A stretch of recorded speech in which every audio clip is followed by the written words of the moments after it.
Intelligent police officer हैं माशाल्लाह, और जिनकी ज़ेर क़यादत ये अपनी ड्यूटी परफॉर्म कर रही हैं वो इनसे भी इंटेलिजेंट हैं।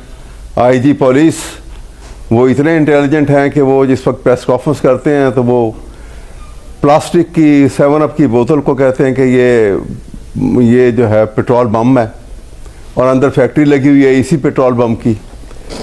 और उसके बाद अभी ये जिसकी बात जस्टिफिकेशन आईजी साहब को तो स्पोक्सपर्सन नहीं है, तो उनके मुतालिक फिर आईजी साहब को किस दिन बुला लेंगे आपके साथ? मेरी बात जी बताएं जी बताएं। आप मेरी बात सुन लें। जी।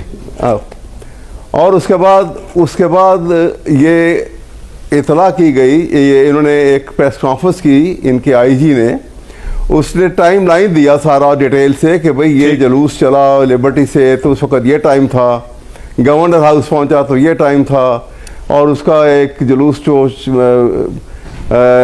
जेल रोड से टाइमलाइन दी पे चला तो उस वक्त ये टाइम था। सवाल क्या सर?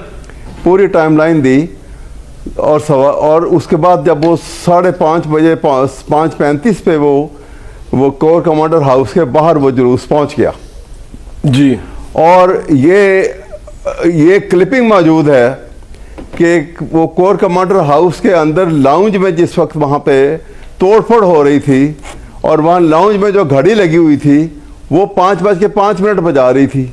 वो लोग कौन थे? आप ये कई दफा कह चुके हैं। बिल्कुल आप सवाल जो बनता है ना इनसे, मैं कह रहा हूँ कि अगर मैं आपके भी आप एक सवाल पूछ लूं, अगर ये बात सुन ले, हो सकता है वैलिड सवाल हो, अगर आप इजाजत दें। सवाल ये पूछना बनता है जो आपको पूछना चाहिए, जो अनवर साहब मैं पूछता हूँ, जो मेरिट पे लोग आ रहे थे तो पुलिस वहां पे नहीं थी। सबसे बड़ा सवाल ये तो लग ये रहा है, ये कह रहे हैं कि जी ये कर रहा हूं ना सवाल, ये सर यही आपका सवाल, ये अगर आप इजाजत दे तो पूछ लूं आपकी तरफ से मैं ये कि पुलिस उस वक्त कहां पे थी? ये सवाल मैंने खुद करूंगा। अच्छा करें, आप करें, मैंने खुद करना आप करें सर। इस सवाल का है ना, वो सवाल ना पूछे जिनका जवाब से इनका ताल्लुक नहीं, वो सवाल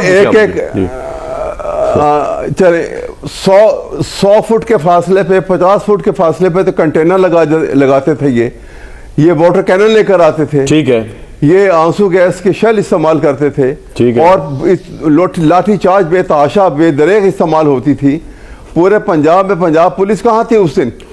और कोर कमांडर हाउस जो है वो सुप्रीम कोर्ट से ज्यादा। सर आपका ये पॉइंट आ गया, आपका एक सवाल, इनको लेटर आंसर दिस, आपका एक सवाल है उसका एक जवाब ले लेते हैं ये, क्योंकि आप पीटीआई बहुत करती है सवाल। अनवर साहब आपने सवाल सुन लिया। ये सवाल पहले at the cost of repetition हो रहा है, बार बार हो रहा है। अब बात ये कि we have pass that stage and we have now come to the court की चलान सबमिशन तक बात आ चुकी है। I think we should move forward to that thing कि अब आगे ट्रायल में चीजें, ये सारी चीजें कोर्ट में भी होनी है। आप ये कह रहे हैं कि जब इनकी तरफ से ये सवाल पूछा जाएगा तो आप लोग वहाँ जवाब देंगे इसका? जाहिर सी बात है, वहाँ पर इंक्वायरी तो करवाई नहीं है, कोर्ट में चले गए हैं। इंक्वायरी तो करवाई नहीं इन्होंने, कोर्ट में चले गए हैं। किस चीज की इंक्वायरी? आप सर इंक्वायरी कर तो रहे, वो जिनको पकड़ा उनसे इंक्वायरी हो रही है। जुडिशियल इंक्वायरी, इतने बड़े वाकये की जुडिशियल इंक्वायरी होनी चाहिए थी, जैसे तो माउंटटाउन की करवाई थी। अच्छा बिल्कुल, तो सर उसके लिए कौन अब ऑर्डर करेगा? कोर्ट खुद नोटिस ले ले इस पे कि इतना बड़ा कैजुअलिटी ऑफ जस्टिस हो रहा है, कोर्ट इंक्वायरी बिठा दे। ओ जी अब कोर्ट ने तो नहीं ऑर्डर करने थे ना, ये ऑर्डर खुद नहीं होते। ये मेरा ख्याल है जो हमारा जुरिसडिक्शन है उसमें ऑब्वियसली जो एसएसपी है उनके साथ